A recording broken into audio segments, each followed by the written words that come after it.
District race, which is one of the biggest congressional races in the Commonwealth. Republican Tom Garrett will replace Robert Hurt, as Dr. Lynch just talked about. WSLS 10's Coulter Anstat has been at Garrett's election night headquarters all evening long. We're going to head back to him now one final time. So, Coulter, what's the atmosphere like there now?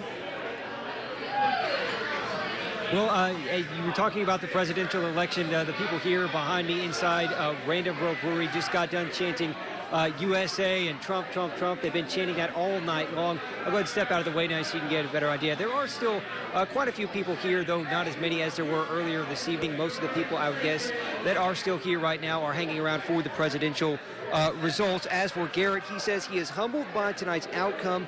When Garrett walked in this evening around 8:30, he was greeted with a thunderous applause. He says while he is excited about getting to lead Virginia's 5th District, he also emphasizes that he is responsible to the voters and he wants them to hold him accountable.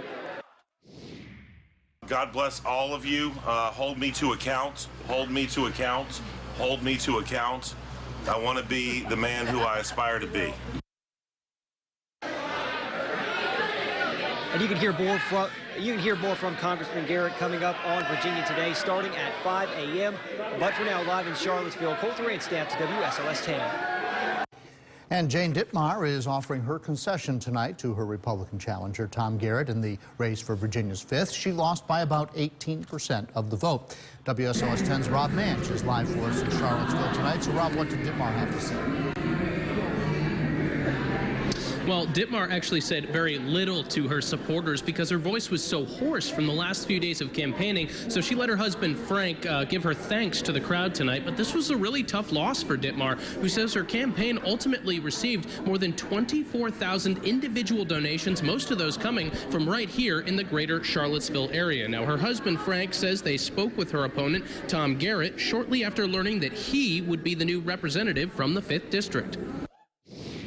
I promised to him and requested that he promise me in return that we now abandon partisan feeling and yield to patriotism and generous service to the 5th District and to our nation. Dittmar says she does plan to continue to seek to serve the public in other ways moving forward, but will be taking at least a momentary break from politics. Now stay with WSLS 10 as we continue to follow other races around the state and the country, and we'll have the latest on Dittmar's plans for the future coming up on Virginia Today tomorrow morning starting at 5 a.m. In Charlottesville, Rob Manch, WSLS 10.